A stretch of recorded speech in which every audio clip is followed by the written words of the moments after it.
अभी बच्चों हम बात कर रहे थे कि जो इलेक्ट्रिक पोटेंशियल है वो एक स्केलर क्वांटिटी है, और हमने देखा कि अगर वो स्केलर है तो सिंपल सी बात है, उसकी कोई डायरेक्शन नहीं होगी। तब हम ये सीखते हैं कि क्या इलेक्ट्रिक पोटेंशियल जो है वो पॉजिटिव और नेगेटिव हो सकता है या नहीं हो सकता। तो इस सवाल का जवाब यस है, यानी इलेक्ट्रिक पोटेंशियल है तो स्केलर क्वांटिटी, और अगर आपसे कोई बंदा कहता है ये पॉजिटिव या नेगेटिव होगा तो हम इस आंसर का क्या कहेंगे, यस कहेंगे कि इलेक्ट्रिक पोटेंशियल पॉजिटिव भी हो सकता है और इलेक्ट्रिक पोटेंशियल नेगेटिव भी हो सकता है। अब हम समझते हैं कि पॉजिटिव किस केस में होगा और नेगेटिव किस केस में होगा। देखिए, अगर बच्चे आपके पास कोई जो पॉइंट चार्ज है वो पॉजिटिव है, मैं इसको पॉइंट चार्ज भी कह देता हूँ, ये सोर्स चार्ज भी होता है, एक ही बात है, ये हम बड़ी दफ़ा रिपीट कर चुके हैं। पॉइंट चार्ज के या सोर्स चार्ज के बात एक ही। इस पॉइंट चार्ज से जो कि पॉजिटिव हम ले रहे हैं, अगर हम डिस्टेंस r के ऊपर इसका v कैलकुलेट करते हैं, या अगर आपके पास जो आपका सोर्स चार्ज जो है वो नेगेटिव है और सेम आप काम कर रहे हैं, सोर्स चार्ज नेगेटिव है, इससे भी सर्टेन डिस्टेंस के ऊपर r ही कर लेते हैं, इसका भी v कैलकुलेट करते हैं। तो v जब हम कैलकुलेट करेंगे, अगर चार्ज पॉजिटिव होगा ना, जब हम फार्मूला अप्लाई करेंगे हम ये लिखेंगे k plus q by r होगा। इसका मतलब क्या हुआ कि अगर चार्ज पॉजिटिव होगा तो उसका जो पोटेंशियल होगा, उसका जो भी आंसर आएगा वो आंसर भी क्या आएगा, पॉजिटिव आएगा। तो याद क्या बात रखनी कि पॉजिटिव चार्ज का पोटेंशियल क्या होता है, पॉजिटिव होगा। इसी तरह अगर हम नेगेटिव चार्ज की बात करें, इसका फार्मूला अप्लाई करें तो k और क्या लिखेंगे यहाँ पर, q की जगह पर अब माइनस q बाई r होगा। तो अब मुझे बताओ जो नेगेटिव चार्ज है उसका पोटेंशियल आप लोगों के पास क्या आएगा, नेगेटिव आएगा। तो मैंने आपसे क्या बात की कि पोटेंशियल है तो स्केलर क्वांटिटी, लेकिन वो पॉजिटिव भी हो सकता है और वो नेगेटिव भी हो सकता है। अब आपको क्लियर हो गया कि अगर चार्ज पॉजिटिव होगा तो उसका पोटेंशियल पॉजिटिव होगा, और अगर चार्ज नेगेटिव होगा तो फिर उसका पोटेंशियल नेगेटिव होगा। अब इस बात को मैं आप लोगों के लिए लिख भी देता हूँ ताकि आप बोर्ड में से याद भी कर सकें। देखते हैं इसको कैसे लिखेंगे। देखिए बच्चे क्या लिखा है, इसमें लिखा है electric potential is a scalar quantity, जो हमने बात की थी ये स्केलर है। फर्दर लिखा है but potential can be positive, or क्या लिखा हुआ है, नेगेटिव, कि पोटेंशियल आपका पॉजिटिव भी हो सकता है और नेगेटिव भी, और डिपेंड किस पे करेगा, पॉजिटिव और नेगेटिव होना, depending upon sine of charge. और वो हम लोगों ने सीख ली है, charge positive potential positive, charge negative और पोटेंशियल नेगेटिव। अब हम एक और बात सीखते हैं कि जो पोटेंशियल होते हैं, यानी अगर आपके पास एक से ज़्यादा चार्ज इकट्ठे पड़े हुए हों, सपोज करें 2 चार्जेस हैं, तो उन चार्जेस का कंबाइंड पोटेंशियल हम कैसे कैलकुलेट करेंगे। यानी 2 चार्जेस हैं, उनका आप लोगों ने देखना ये है कि कंबाइंड पोटेंशियल कैसे कैलकुलेट करेंगे। अगर वो दोनों चार्जेस पॉजिटिव हों तो कैसे कैलकुलेट करेंगे, या अगर दोनों चार्जेस के साइन अपोजिट होंगे तो फिर पोटेंशियल कैसे कैलकुलेट करेंगे, इस बात को सीखते हैं। देखें, एक चार्ज आप लोगों के पास प्लस q है, एक और चार्ज भी आप लोगों ने प्लस q लिया हुआ है, और हम अज्यूम कर लेते हैं कि इन दोनों चार्जेस के जो सेंटर्स हैं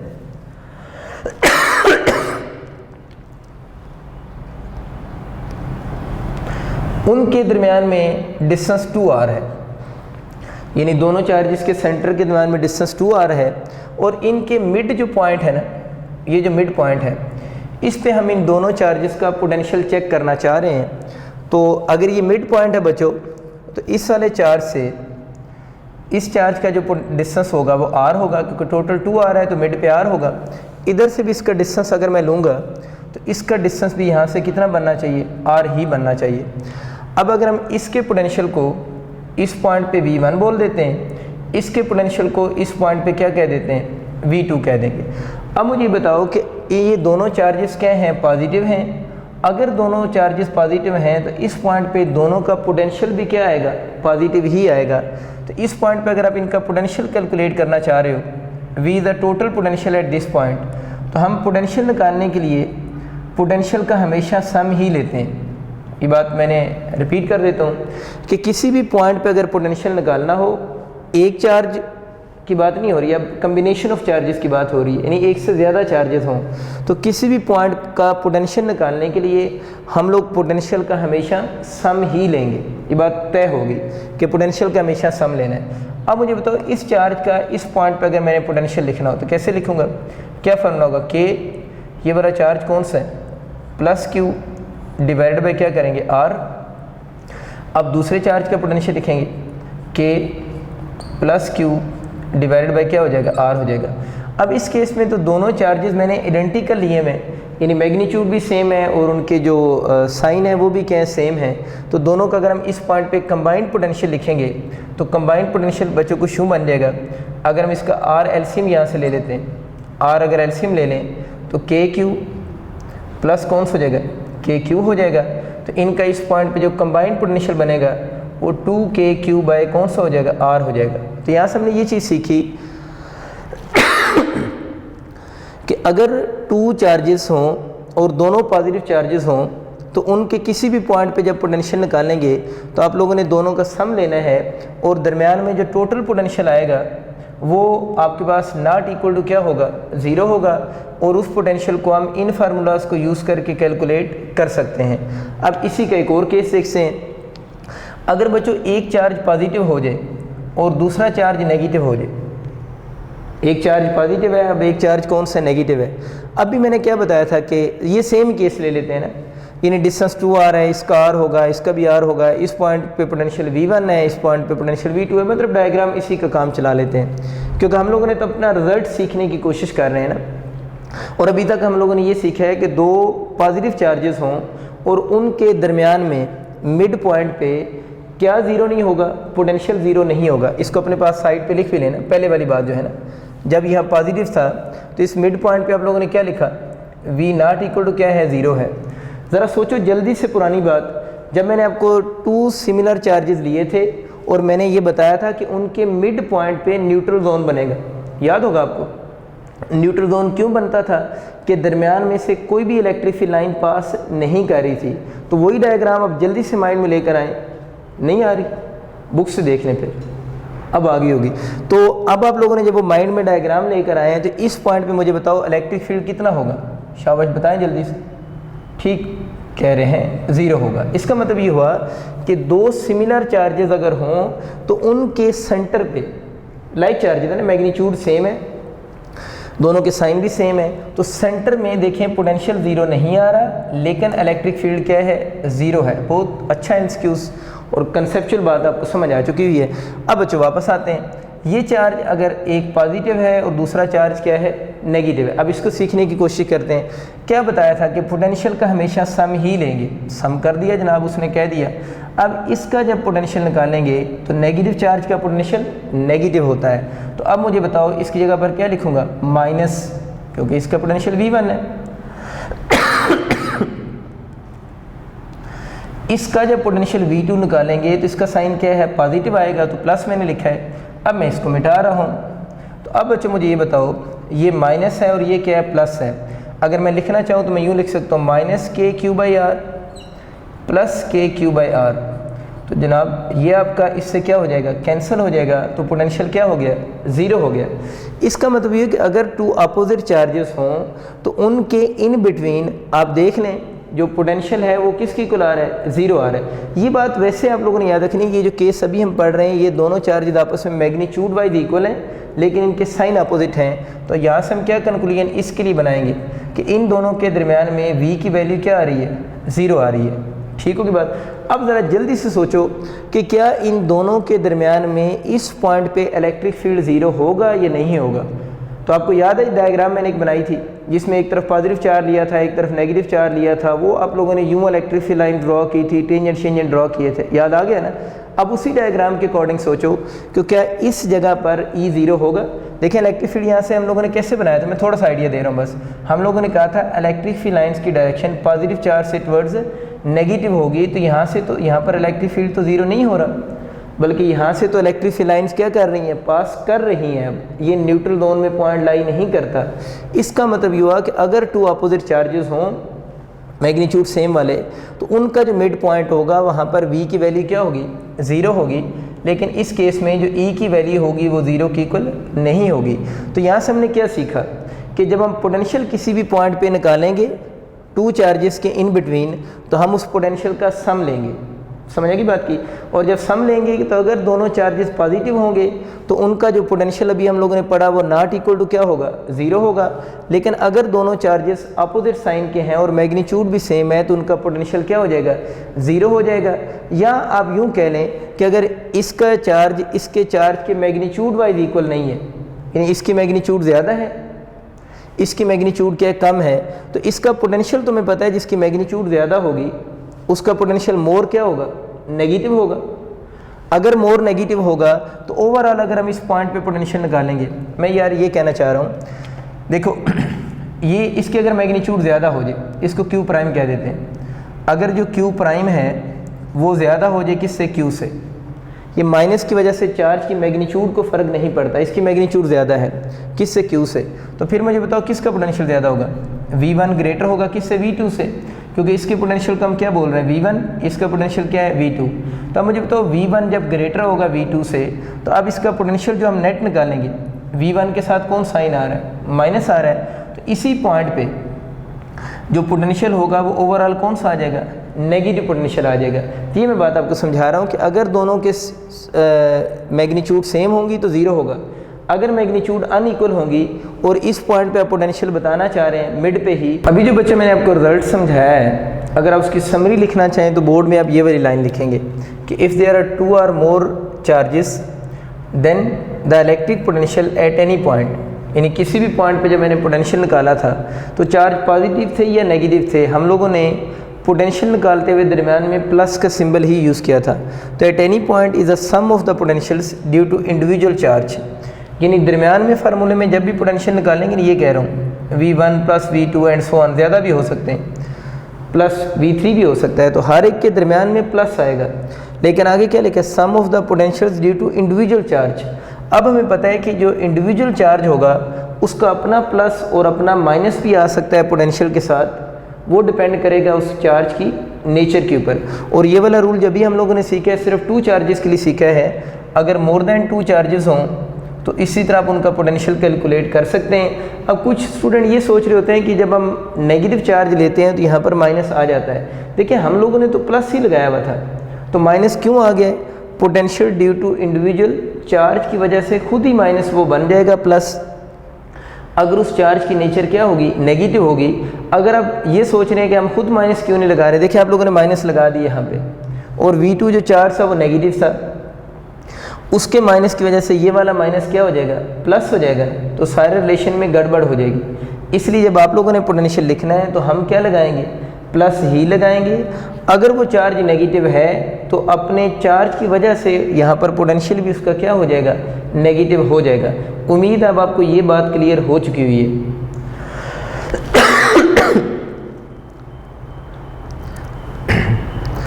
अब बच्चों हम नेक्स्ट चीज़ देखते हैं, जो कि हमने इक्वी पोटेंशियल सरफेस प्लॉट करनी है फॉर ए डाइपोल के लिए। तब उसकी तरफ चलते हैं। हमारी बुक में एक बड़ी सी डायग्राम बनी हुई है, उसको समझने की कोशिश करते हैं कि कैसे समझेंगे। वो जो डायग्राम इस टॉपिक में बनी हुई है वो इक्वी पोटेंशियल हैं, इक्वी पोटेंशियल्स हैं ऑफ डाइपोल, यानी जो डायग्राम हमारी बुक में है वो क्या है, इक्वी पोटेंशियल्स बने हुए हैं किसके, डाइपोल के। डाइपोल आपको पता है two equal and opposite charges को कहते हैं सेपरेटेड बाय स्मॉल डिस्टेंस। तो मैंने बना दिए, two equal and opposite charges बनाए हैं and they are separated by small distance. हम लोगों ने इसको डाइपोल अब कह सकते हैं क्योंकि इक्वल भी है, अपोजिट भी है, कुछ डिस्टेंस भी है। तो डाइपोल की डेफिनेशन यही थी, हम लोगों ने सीखा है पहले इसके बारे में। इसकी इलेक्ट्रिक फील्ड लाइन्स चले पहले प्लॉट कर लेते हैं। तो इलेक्ट्रिक फील्ड लाइन्स प्लॉट करना तो हमें पता है ऑलरेडी कि लाइन्स पॉजिटिव चार्ज से ओरिजिनेट होंगी और नेगेटिव चार्ज पर जाकर क्या होंगी, टर्मिनेट होंगी। अब बच्चों ये जो डायग्राम मैंने बनाई है ये हम ऑलरेडी इससे पहले पढ़ चुके हैं, क्योंकि इसमें एक पॉजिटिव चार्ज है, एक नेगेटिव चार्ज है। Electric field lines positive charge से ओरिजिनेट हो रही हैं, नेगेटिव चार्ज पर जाकर टर्मिनेट हो रही हैं। और ये मैंने आपको बताया था कि इलेक्ट्रिक फील्ड लाइन ओरिजिनेट भी परपेंडिकुलर होती हैं, और जो इलेक्ट्रिक फील्ड लाइन्स हैं वो टर्मिनेट भी कैसे होंगी, परपेंडिकुलर ही होंगी। वो अपनी जगह पर कंसेप्ट एज इट इज़ हैं। और ये जो एरोस हैं वो शो कर रहे हैं direction of electric field intensity की एट अ पर्टिकुलर पॉइंट। हमारा टॉपिक ये लाइंस प्लॉट करना नहीं था, क्योंकि हमारा टॉपिक क्या है, इक्विपोटेंशियल्स बनाना है। इक्विपोटेंशियल मीन जो इस डाइपोल की इक्विपोटेंशियल सरफेस हैं हम लोगों ने वो प्लॉट करनी है। एक और छोटा सा काम पहले करते हैं, मुझे ये बताएं कि डाइपोल में अगर ये दोनों इक्वल एंड अपोजिट चार्जेस हैं, तभी हम लोगों ने क्या पढ़ा था कि अगर इनके मिड में, अगर इनका मिड पॉइंट ले रहे हैं, तो मुझे बताओ कि इसके मिड पॉइंट पे जो नेट पोटेंशियल बनेगा, इसके पोटेंशियल अगर +5 वोल्ट है तो इसका पोटेंशियल इस पॉइंट पे -5 वोल्ट होगा। तो दोनों का जब सम करेंगे +4 प्लस इंटू -4, ये कहना चाह रहा हूँ ना कि अगर इसका +4 वोल्ट है तो नेट पोटेंशियल हम इस फॉर्मूले से निकालते हैं, इधर ही लिखते हैं।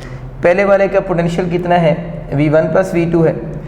इसका अगर उस पॉइंट पे पोटेंशियल +4 वोल्ट है, प्लस लगाया, दूसरा चार्ज नेगेटिव है तो उसका उस जगह पर -4 वोल्ट होगा। क्यों मैंने इक्वल लिखे हैं, क्योंकि डाइपोल में दोनों चार्जेस इक्वल होते हैं और हम मिड पॉइंट ले रहे हैं, तो इस पॉइंट पे नेट पोटेंशियल क्या हो जाएगा, 0 हो जाएगा। और हमें क्लियर हो रहा है कि यहाँ पर इलेक्ट्रिक फील्ड 0 नहीं है। तो एक चीज़ तो ये याद रखनी है कि इस डाइपोल के दरमियान में ये वाली जो मैं एक आपके सामने एक लाइन ड्रॉ कर रहा हूँ, 3D में देखेंगे तो आपको सरफेस नज़र आ जाएगी। ये बेसिकली एक इक्विपोटेंशियल लाइन होगी। इक्विपोटेंशियल लाइन या इक्विपोटेंशियल सरफेस मैंने बिल्कुल स्ट्रेट क्यों ड्रॉ की है, क्योंकि इस रूल के अकॉर्डिंग हमें पता है कि इन दोनों के मिड पे जो पोटेंशियल की वैल्यू आएगी वो बच्चे क्या होगी, 0 होगी। एक का पॉजिटिव होगा, एक का नेगेटिव होगा, तो एक दूसरे को वो कैंसिल कर देंगे, लेकिन इस पे इलेक्ट्रिक फील्ड 0 नहीं होगा।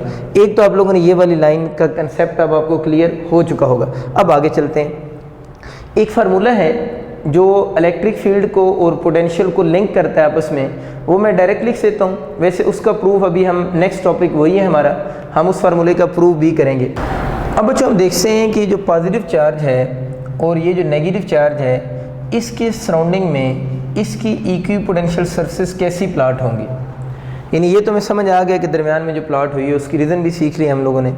अब देख रहे हैं कि इसकी इक्विपोटेंशियल सरफेस और इसकी इक्विपोटेंशियल सरफेस कैसे प्लॉट करेंगे। इसके लिए मैं एक फार्मूला लिख रहा हूँ, वो फार्मूला हम नेक्स्ट टॉपिक में प्रूव भी करेंगे। और उस फार्मूला की मैग्नीट्यूड कुछ यूँ बनती है, V = ED। V यहाँ पर इलेक्ट्रिक पोटेंशियल है, E इलेक्ट्रिक फील्ड इंटेंसिटी है और D बेसिकली डिस्टेंस है। आप R भी लिख सकते हैं। ये कंसेप्ट आपको पता है कि जहाँ पर इलेक्ट्रिक फील्ड लाइंस क्लोज होती हैं वहाँ पर फील्ड स्ट्रॉन्ग होता है, और जहाँ पर लाइन वाइडर होती जाती हैं उधर फील्ड क्या होगा, वीक होगा। तो हम कह सकते हैं कि इन दोनों चार्जेस के इन बिटवीन ये जो सेक्शन है, लेकिन इस सेक्शन में लाइंस क्लोज हैं, तो यहाँ पर फील्ड स्ट्रॉन्ग होगा, और इसके लेफ़्ट साइड पे और इसके राइट साइड पे जो इलेक्ट्रिक फील्ड की मैग्नीट्यूड होगी वो क्या होगी, बहुत कम होगी। अच्छा, अब आप एक एग्जांपल से मैं आपको समझाता हूँ, फिर आपको एग्जैक्ट आइडिया होगा। सपोज करें हम एक इलेक्ट्रिक पोटेंशियल की सरफेस बनाना चाह रहे हैं, और उस सरफेस के हर पॉइंट का जो पोटेंशियल है वो हम लोगों ने 10 वोल्ट अज्यूम की है। ये आप अपने माइंड में रख लें कि उसका जो पोटेंशियल है वो 10 वोल्ट है। ठीक हो गया। और इस पॉइंट पे, ये एक पॉइंट है बिल्कुल क्लोज मैंने लिया है पॉजिटिव चार्ज के, इस पॉइंट पे मैंने ये चेक किया कि जो इलेक्ट्रिक फील्ड है उसकी स्ट्रेंथ 5 थी। यानी इलेक्ट्रिक फील्ड की स्ट्रेंथ 5 थी, और इसका वहाँ से जो डिस्टेंस बन रहा था वो 2 मीटर था। यानी इलेक्ट्रिक फील्ड की स्ट्रेंथ यहाँ पर 5 न्यूटन पर कूलम थी, डिस्टेंस 2 मीटर था। तो हमें ये बिल्कुल क्लियर हो गया कि 5 × 2 क्या होता है, 10 होता है। तो हमें ये समझ आ गया कि इस पॉइंट चार्ज से 2 मीटर डिस्टेंस के ऊपर, एग्जाम्पल दे रहा हूँ, माइंड में रखनी है, अदरवाइज आपको समझ नहीं आएगी बात कि इस चार्ज से 2 मीटर डिस्टेंस के ऊपर इलेक्ट्रिक फील्ड की स्ट्रेंथ कितनी है, 5 न्यूटन पर कूलम है। तो इस पॉइंट का पोटेंशियल कितना हो गया, 10 वोल्ट हो गया। अब मुझे बताएं कि अगर मैं बिल्कुल यहाँ से 2 मीटर दूर चला जाऊँ, यानी इधर 2 मीटर है, इधर में मैंने अपनी तरफ से 2 मीटर ही डिस्टेंस ली है। मुझे बताओ कि अगर इस चार्ज से इस तरफ 2 मीटर डिस्टेंस के ऊपर इलेक्ट्रिक फील्ड की स्ट्रेंथ 5 न्यूटन पर कूलम है, तो क्या इस तरफ भी 2 मीटर पे 5 न्यूटन पर कूलम ही होगी? ऐसा बिल्कुल नहीं होगा, क्योंकि हमें पता है यहाँ पर फील्ड स्ट्रॉन्ग है। क्यों स्ट्रॉन्ग है? यहाँ पर पॉजिटिव चार्ज का और इस नेगेटिव चार्ज दोनों का फील्ड एक दूसरे को सपोर्ट कर रहे हैं। यानी एक फील्ड नहीं, यहाँ पर 2 फील्ड हैं और दोनों एक दूसरे को सपोर्ट कर रहे हैं। हम लोगों ने बात पहले भी सीखी हुई है। तो यहाँ पर दोनों फील्ड की सपोर्ट है, जिसकी वजह से यहाँ फील्ड स्ट्रॉन्ग है। अगर आप यहाँ पर ये चाहते हैं कि 2 मीटर डिस्टेंस फिक्स करें, इस जगह पर जो इलेक्ट्रिक फील्ड का आंसर आएगा वो 2 मीटर नहीं होगा, बल्कि उसकी इलेक्ट्रिक फील्ड की वैल्यू 5 न्यूटन पर कूलम नहीं होगी, बल्कि उसकी वैल्यू 5 न्यूटन पर कूलम से कुछ कम होगी। तो सपोज कर लेता हूँ कि यहाँ से जब आप लोगों ने 2 मीटर डिस्टेंस के ऊपर गए, तो 2 मीटर डिस्टेंस के ऊपर आप लोगों ने देखा कि जो इलेक्ट्रिक फील्ड है उसकी वैल्यू, कोई आप वैल्यू ज्यूम कर सकते हैं। सपोज करता हूँ उस इलेक्ट्रिक फील्ड की आपके पास यहाँ पर जो वैल्यू बन रही है वो आपके पास जो है वो 2 बन रही, यानी 2 मीटर डिस्टेंस के ऊपर आप लोगों ने देखा और 2 मीटर डिस्टेंस के ऊपर इलेक्ट्रिक फील्ड स्ट्रेंथ कितनी बनी, 2 न्यूटन पर कूलम बनी है। अब मसला ये है, हम लोगों ने एक सरफेस बनानी है, या भी आप पॉइंट ही माइंड में रख लें, वो पॉइंट सर्च करना है जिस पॉइंट का पोटेंशियल कितने वोल्ट हो जाए, 10 वोल्ट हो जाए। हम लोगों ने 2 मीटर पे देखा, जो पॉइंट था उसका पोटेंशियल 2 न्यूटन पर कूलम था। देखिए ये 2 न्यूटन पर कूलम तो मैं एज्यूम कर रहा हूँ ना। अब मसला ये है कि हम लोगों ने वो पॉइंट सर्च करना है जिसका पोटेंशियल 10 वोल्ट ही बने। तो अब मुझे बताओ, आपका ई तो इस जगह पर बहुत कम है, तो आपको 10 वोल्ट पोटेंशियल पूरा करने के लिए किसको इंक्रीज़ करना पड़ेगा, डी को इंक्रीज़ करना पड़ेगा। और डी जब आपका कितने हो जाएगा, 5 मीटर हो जाएगा, उस वक्त आप ज़रा देखो पोटेंशियल कितने वोल्ट हो जाएगा, 10 वोल्ट नहीं हो जाएगा। इसको मतलब कि इस तरफ ई कम हो रहा है, तो पोटेंशियल को सेम करने के लिए आपको किसको इंक्रीज़ करना पड़ेगा, डी को इंक्रीज़ करना पड़ेगा। इसका मतलब ये हो कि यहाँ पर वो पॉइंट जिसका पोटेंशियल इसके साथ मैच करेगा वो 2 मीटर डिस्टेंस पे नहीं होगा, बल्कि किस मीटर पर होगा, 5 मीटर डिस्टेंस के ऊपर होगा। तो इसका मतलब ये हुआ, जब हम इसकी इक्विपोटेंशियल सरफेस बनाएंगे, बस आप इन्हीं 2 पॉइंट्स को माइंड में रखेंगे। इधर जो पॉइंट्स होंगे वो क्लोजर होंगे। क्यों क्लोजर होंगे, क्योंकि इनका फील्ड स्ट्रॉन्ग है, और डी फिर क्या होगा, कम होगा पोटेंशियल सेम करने के लिए। लेकिन अगर हम इस तरफ आएंगे तो इसके पॉइंट्स क्या होंगे, वाइडर आपको लगाने पड़ेंगे। क्यों वाइडर लगाने पड़ेंगे, कि इस तरफ क्या कम है, इस तरफ इलेक्ट्रिक फील्ड की वैल्यू कम है, तो पोटेंशियल को सेम करने के लिए आपको डी क्या करना पड़ेगा, इंक्रीज़ करना पड़ेगा। बस यही लॉजिक माइंड में रखनी है इक्विपोटेंशियल सरफेस को प्लॉट करने में। तो मुझे बताओ, इसकी जब मैं इक्विपोटेंशियल सरफेस प्लॉट करूँगा, बाकी पॉइंट्स का आप इमेजिन ही कर लेंगे ना, बस इन्हीं 2 पॉइंट्स को भी माइंड में रख लें, तो आपके पास इक्विपोटेंशियल सरफेस की जो शेप होगी वो शेप आपकी कुछ इस तरह की बनेगी। नेक्स्ट पॉइंट अगर हम लेंगे तो उसकी इक्विपोटेंशियल सरफेस हम प्लॉट करते हैं। तो अब देखिए, नेक्स्ट पॉइंट की इक्विपोटेंशियल सरफेस इधर से क्लोज है, लेकिन इधर से वाइडर होती जा रही है। नेक्स्ट एक और पॉइंट ले लेते हैं। तो ये बच्चे मैंने थर्ड पॉइंट की इक्विपोटेंशियल सरफेस प्लॉट की है। तो इस तरफ से ये सरफेस सारी क्या हो रही है, क्लोज हो रही हैं, इस तरफ से सरफेस वाइडर हो रही हैं। यही सेम कंसेप्ट हम इस साइड पे भी अप्लाई कर सकते हैं। अगर इसी साइड पे हम अप्लाई करेंगे तो अब देखेंगे इधर ये पॉइंट क्लोज होगा और सेम पोटेंशियल वाला पॉइंट अवे होगा। नेक्स्ट पॉइंट इस जगह क्लोज होगा, नेक्स्ट पॉइंट और अवे होगा इससे, एंड सो ऑन। अब इन पॉइंट्स को आप ज्वाइन करके इनकी जो सरफेस हैं वो आप प्लॉट कर सकते हैं। तो देखिए इसकी सरफेस कैसे प्लॉट होगी।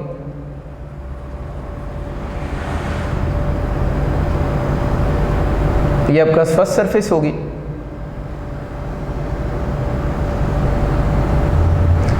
ये आपका नेक्स्ट सरफेस उसकी सरफेस होगी,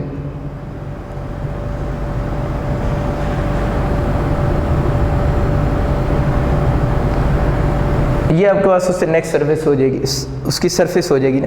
तो इस तरह हम कर सकते हैं कि आप लोगों ने ये पॉजिटिव चार्ज की इक्विपोटेंशियल सरफेस हैं और ये नेगेटिव चार्ज की हैं। तो बेसिक कंसेप्ट क्या है कि इसके दरमियान में ये सरफेस हैं वो क्लोज होती जा रही हैं, लेकिन उस साइड पे वो क्या होती जा रही हैं, वाइडर होती जा रही हैं। तो कुछ सरफेस को आप यूँ भी प्लॉट कर सकते हैं, मतलब आप कंप्लीट उनको ना बनाएं, उनका बस आप रफ आइडिया दे सकते हैं। तो ये जो सारी लाइंस हैं बच्चे, these are called equipotential surface. और आप लोगों ने सिर्फ इस चीज़ का ख्याल रखना होता है कि दरमियान में आप लोगों ने क्या बनानी है, क्लोज, और साइड्स पे आप लोगों ने क्या बनानी है, वाइडर बनाएंगे। तो इस पैटर्न को हम बोल रहे होते हैं कि these are the equipotential surface of dipole. अब हम देखते हैं कि यहाँ से हम क्या क्या रिजल्ट्स जो हैं वो बना सकते हैं। अब हम देखते हैं कि सारी डिस्कशन से कंक्लूजन आप लोगों ने क्या ड्रॉ किए हैं इक्विपोटेंशियल्स ऑफ डाइपोल से। इसको ज़रा दोबारा देखते हैं एक नज़र। मैंने आपको बताया कि इस रीजन में, ये जो रीजन है, ये जो ब्लैक लाइन शो हो रही है जिन पे मैं स्टार बना रहा हूँ, ये कौन सी लाइन है, इलेक्ट्रिक फील्ड लाइन्स हैं। इस रीजन में मैंने बताया था कि इलेक्ट्रिक फील्ड लाइन्स क्लोज हैं, और ये बात हम रिपीट कर रहा हूँ काफ़ी दफ़ा कि अगर इलेक्ट्रिक फील्ड लाइन क्लोज होंगी तो फील्ड क्या होगा, स्ट्रॉन्ग होगा। ये लाइन मैंने आपके लिए बोर्ड पे लिखी भी है कि close the electric field lines, जितनी इलेक्ट्रिक फील्ड लाइन क्लोज होंगी जिस तरह इस रीजन में है, तो इससे क्या होगा, स्ट्रॉन्गर द इलेक्ट्रिक फील्ड, बड़ी कॉमन बात कि लाइन क्लोज है, इलेक्ट्रिक फील्ड लाइन, तो जो फील्ड होगा वो भी क्या होगा, स्ट्रॉन्गर होगा। एक चीज़ और नोट करें, ठीक है, यहाँ पर ये जो इलेक्ट्रिक फील्ड लाइन है ये क्लोज हैं, ये जो लाइंस हैं ये क्या हैं, ये जिन पे मैंने टिक लगाया, ये जो लाइंस हैं ये तो इक्विपोटेंशियल सरफेस नहीं है, और इधर ये इक्विपोटेंशियल सरफेस हैं। इसका मतलब ये कि जहाँ पर इलेक्ट्रिक फील्ड लाइन क्लोज होती हैं, लेकिन यहाँ पर इलेक्ट्रिक फील्ड लाइन क्लोज है ना, तो इक्विपोटेंशियल सरफेस भी यहाँ पर क्या है, क्लोज है। यहाँ पर इलेक्ट्रिक फील्ड लाइन अगर वाइडर हैं तो इक्विपोटेंशियल सरफेस भी क्या है, वाइडर ही है। इसका मतलब ये हुआ कि जो बिहेवियर इलेक्ट्रिक फील्ड लाइंस का होता है वही बिहेवियर इक्विपोटेंशियल सरफेस का भी होता है। बिहेवियर सेम होने का एक मतलब ये है कि अभी हमने क्या कहा कि close the electric field lines stronger the electric field, ये बात होगी ना। अब एक बिहेवियर सेम होने का ये मतलब होगा कि जब इक्विपोटेंशियल सरफेस भी फिर क्लोज होंगी तो यहाँ से क्या नज़र आ रहा है कि वहाँ पर फील्ड फिर क्या होगा, स्ट्रॉन्ग होगा, क्योंकि फील्ड की स्ट्रेंथ का आइडिया तो हम पहले डिसाइड किया हुआ है ना हम लोगों ने। हमें पता है फील्ड लाइन क्लोज होगी इलेक्ट्रिक फील्ड लाइन, तो फील्ड स्ट्रॉन्ग होगा। अब यहाँ से हमें नज़र आ रहा है यहाँ फील्ड स्ट्रॉन्ग है, और जब हम लोगों ने लाइन का पैटर्न देखा है तो लाइन भी एक दूसरे के क्या आ रही हैं, क्लोज आ रही हैं। तो क्या रिजल्ट बना, जहाँ पर इलेक्ट्रिक फील्ड लाइन क्लोज होंगी वहाँ पर इलेक्ट्रिक फील्ड फिर क्या होगा, स्ट्रॉन्ग होगा, और जहाँ पर इक्विपोटेंशियल जो सरफेस होंगी, सॉरी लाइंस बोल रहा हूँ, इक्विपोटेंशियल सरफेस मुझे कहना चाहिए कि जहाँ पर इक्विपोटेंशियल सरफेस क्या होंगी, क्लोज होंगी, वहाँ पर फिर फील्ड क्या होगा, स्ट्रॉन्ग होगा, और जहाँ पर इक्विपोटेंशियल सरफेस वाइडर होंगी वहाँ पर फिर फील्ड वीक होगा। इसका मतलब है कि फील्ड की स्ट्रेंथ का आइडिया हम इक्विपोटेंशियल सरफेस के दरमियान में स्पेसिंग से भी लगा सकते हैं। मैं ये कहना चाह रहा हूँ, आपको बात समझ आ गई होगी। तो मैंने ये लिखा है कि same idea is valid for equipotential surface. कौन सा सेम आइडिया, कि लाइन क्लोज होगी फील्ड स्ट्रॉन्ग होगा। यही आइडिया इक्विपोटेंशियल सरफेस के ऊपर भी होगा। मैंने इस आइडिया को लिखा है, पढ़ते हैं इसे। मैंने लिखा है if the equipotential surface are close, जिस तरह यहाँ पर इक्विपोटेंशियल सरफेस क्लोज हैं तो क्या होगा, इलेक्ट्रिक फील्ड स्ट्रॉन्ग। तो देख लें इस जगह पर इलेक्ट्रिक फील्ड क्या है, स्ट्रॉन्ग होगा। एंड वाइस वर्सा कर सकते हैं। एंड वाइस वर्सा का मतलब क्या बनेगा यहाँ पर कि अगर इक्विपोटेंशियल सरफेस क्या होगी, वाइडर होती जाएंगी, तो उस रीजन में इलेक्ट्रिक फील्ड भी क्या होता जाएगा, वाइडर होता जाएगा। जिस तरह मैंने आपको पहले बताया था two electric field lines never cross each other, ये रिजल्ट आप लोगों ने याद रखना है। इसी तरह आप याद रख लें कि two equipotential surface never cross each other, ये बात आप लोगों ने अपने पास लिख लेनी है कि टू इलेक्ट्रिक फील्ड लाइन भी देख लें क्रॉस नहीं करती, इसी तरह टू इक्विपोटेंशियल सरफेस जो हैं वो भी कभी आपस में क्रॉस नहीं करते। इंपॉर्टेंट पॉइंट है, इसको नोट कर लीजिएगा। आगे चलते हैं। अब बच्चों एक चीज़ देखते हैं, फिर ये बुक की वर्डिंग मैंने लिख दी है, फिर आपको बुक की वर्डिंग समझाता हूँ कि बुक में वो क्या बात कहना चाह रहा है। देखिए अभी हम लोग बात कर रहे थे वर्क एनर्जी प्रिंसिपल के according work done delta U की इक्वल होता है। अच्छा, वर्क डन अगर डेल्टा यू की इक्वल होता है तो वर्क डन को हम एफ डॉट डी भी तो लिख सकते हैं ना, डेल्टा यू हो गया। ये जो एफ है ये इलेक्ट्रिक फोर्स है, इलेक्ट्रिक फोर्स का formula E q into d equal to delta U भी हम लिख सकते हैं। अब मुझे सिर्फ ये बताएं कि जिस रीजन में, जिस तरह ये वाला रीजन है, इस रीजन में इलेक्ट्रिक फील्ड बहुत स्ट्रॉन्ग है, यानी इलेक्ट्रिक फील्ड इस रीजन में बहुत ज़्यादा स्ट्रॉन्ग है, तो अगर आप यहाँ से मूव कर रहे होंगे तो जिस रीजन में इलेक्ट्रिक फील्ड की स्ट्रेंथ बहुत ज़्यादा होगी उस रीजन में आप देखें तो change in electric potential energy कम आएगी या ज़्यादा आएगी। तो बड़ी सिंपल सी बात है कि जिस रीजन में इलेक्ट्रिक फील्ड की स्ट्रेंथ ज़्यादा है इक्वल आर एन, तो हम इसको प्रोपोर्शनल में भी कन्वर्ट कर सकते हैं। जिस रीजन में इलेक्ट्रिक फील्ड की स्ट्रेंथ ज़्यादा होगी वहाँ पर इलेक्ट्रिक पोटेंशियल एनर्जी में चेंज भी क्या आएगी, ज़्यादा आएगी। इसका मतलब ये कि यहाँ से अगर आप थोड़ा सा भी डिस्टेंस मूव करेंगे तो यहाँ पर क्या स्ट्रॉन्ग है, इलेक्ट्रिक फील्ड स्ट्रॉन्ग है, तो इस रीजन में इलेक्ट्रिक पोटेंशियल एनर्जी में चेंज भी क्या आएगी, ज़्यादा आएगी। एक रिजल्ट, बल्कि उसको साथ पढ़ लेते हैं। लिखा हुआ है कि इलेक्ट्रिक पोटेंशियल एनर्जी, यानी इसकी बात हो रही, electric potential energy must be changing by large amount, यानी इलेक्ट्रिक पोटेंशियल एनर्जी मस्ट भी चेंज होगी किस अमाउंट में, लार्ज अमाउंट में, इन स्मॉल डिस्टेंस में। इन स्मॉल डिस्टेंस किसकी भला बात हो रही है, जिस रीजन में क्या स्ट्रॉन्ग होगा, फील्ड स्ट्रॉन्ग होगा, उस रीजन में इलेक्ट्रिक पोटेंशियल एनर्जी में चेंज भी क्या आएगी, ज़्यादा चेंज आ रही होगी जब आप स्मॉल डिस्टेंस मूव करेंगे। तो कहना ये चाह रहा है कि इस रीजन में फील्ड स्ट्रॉन्ग है, तो अगर आप थोड़ा सा भी मूव करेंगे तो इलेक्ट्रिक पोटेंशियल एनर्जी में चेंज ज़्यादा आएगी। लेकिन इस रीजन में देखें फील्ड वीक है तो इलेक्ट्रिक पोटेंशियल एनर्जी में चेंज भी क्या आ रही होगी, कम चेंज आ रही होगी। अगली बात समझते हैं। देखिए अगर इस रीजन में इलेक्ट्रिक फील्ड स्ट्रॉन्ग है तो उस चार्ज को मूव करवाने के लिए आपको चार्ज पर फोर्स भी क्या लगानी पड़ेगी, ज़्यादा लगानी पड़ेगी।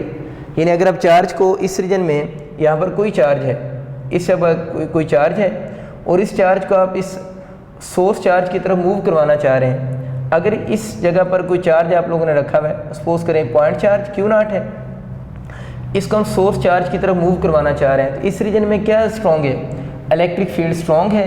तो इस चार्ज को इस सोर्स चार्ज की तरफ मूव करवाने के लिए आपको फोर्स भी क्या लगानी पड़ेगी, लार्ज फोर्स लगानी पड़ेगी। In other words you have to perform more work done, आपको ज़्यादा वर्क डन करना पड़ेगा। तो ये बात दोबारा नोट कर लें कि इस रीजन में जहाँ पर इलेक्ट्रिक फील्ड स्ट्रॉन्ग होता है वहाँ पर अगर आप इस पॉइंट चार्ज को इस सोर्स चार्ज की तरफ मूव करवा रहे हैं अगेंस्ट इलेक्ट्रिक फील्ड, तो आपको इलेक्ट्रिक फील्ड अगर स्ट्रॉन्ग होगा तो इलेक्ट्रिक फोर्स भी क्या लगानी पड़ेगी, ज़्यादा ही लगानी पड़ेगी टू ओवरकम इट्स रिपल्शन।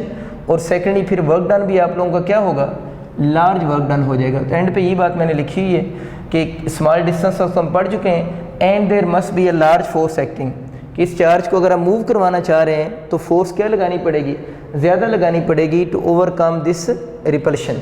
तो बच्चों ये टॉपिक थोड़ा सा बुक में बहुत शॉर्ट फॉर्म में उसने लिखा हुआ है। मैंने हर रिजल्ट को एक्सप्लेन करने के लिए काफ़ी सारी आपको एग्जांपल्स दी हैं, लेकिन बुक में उस रिजल्ट्स की वो एग्जांपल्स या वो जो फर्दर डिस्कशन है वो इंक्लूड नहीं है। बोर्ड में जब आप इस टॉपिक को लिखेंगे तो जिस तरह ये मैंने कंक्लूजन लिखे हैं ना, तो आप लोगों ने सिर्फ वो कंक्लूजन ही लिखने हैं, किसी भी कंक्लूजन की एक्सप्लेनेशन देने की आपको बोर्ड में ज़रूरत नहीं है।